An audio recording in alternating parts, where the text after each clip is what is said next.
İşıqlar niyə söndü? Axı mən sizə dedim, bura sehirli otaqdır. İndi burada necə çıxar?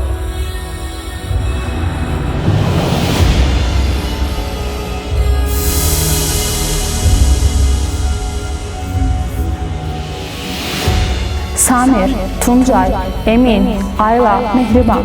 Sirri otaqdan çıxa bilmək üçün cəsarətinizi toplayın. Sizi buradan çıxmağa kömək edəcək xəritə qarşınızdadır.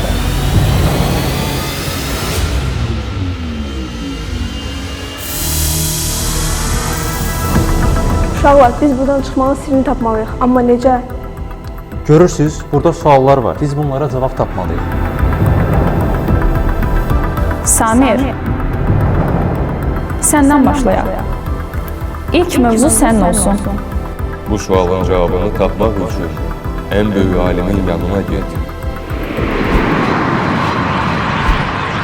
Samir, elm təbiəti anlamaq istəyi ilə başlayır. Hər hadisənin bir səbəbi var. Elmin yolu təcrübə və müşahidələrdir. Demək, elm bizə təbiət hadisələrini izah etməyə kömək edir. Bəli, elm təbiətin qanunlarını başa düşmək üçündür. Tuncay, ikinci mövzu sənindir. Bu sualın cevabını tapmaq üçün ixtiralarımızın sınaqdan keçirəcəyin dövrə get.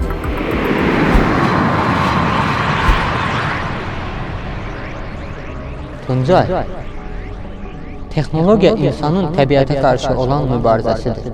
Bəli, insanın dünyaya müdaxiləsinin bir yoludur. Təbiətin qanunlarını kəşf edərək onu dəyişdirmək istəyidir. Yeni texnologiya təbiətin məntiqi üzərində qurulur.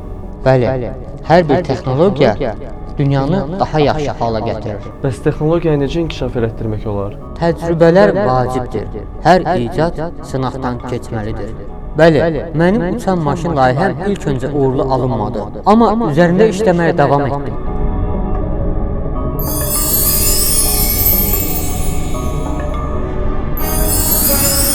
Emin, növbəti mövzu sənindir. Buyur, cəsarətini göstər.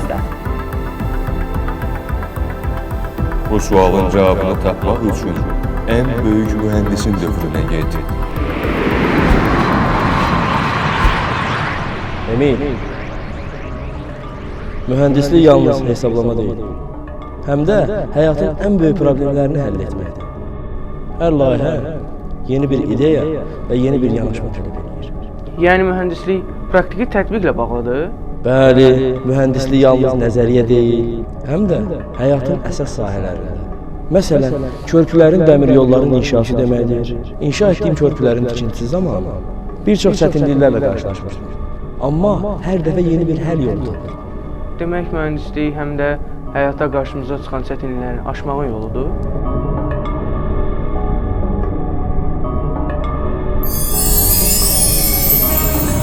Ayla, hazırsanmı? Görək sən bu sınavdan necə çıxacaqsan?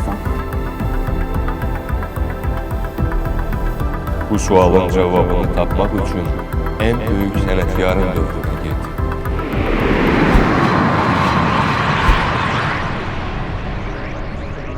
Ayla, sənət yalnız gözəl şəkillər çəkmək deyil, həm də dünyanı öz gözlərinizlə görə bilməkdir.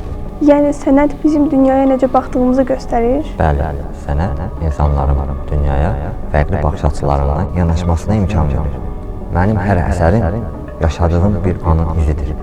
Deməli, sənət düşüncələrimizi, hisslərimizi və dünyamızı başqalarına ötürməkdir, bir ifadə tərzidir. Mehriban, bu imtahanın son sualına cavabı sən tapacaqsan. Bu sualın cevabını tapmaq üçün böyük bir riyaziyyatçının dövrünə get.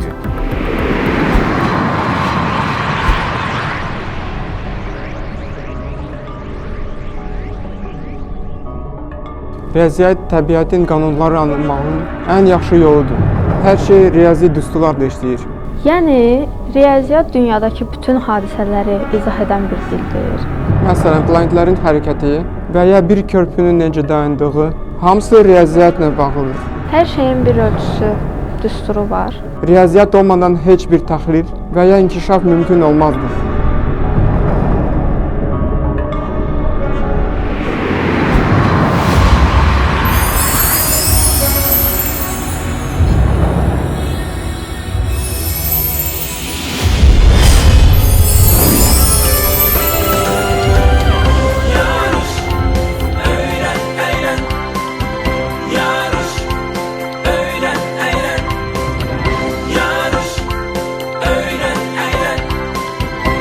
Optim Azərbaycan Festivalı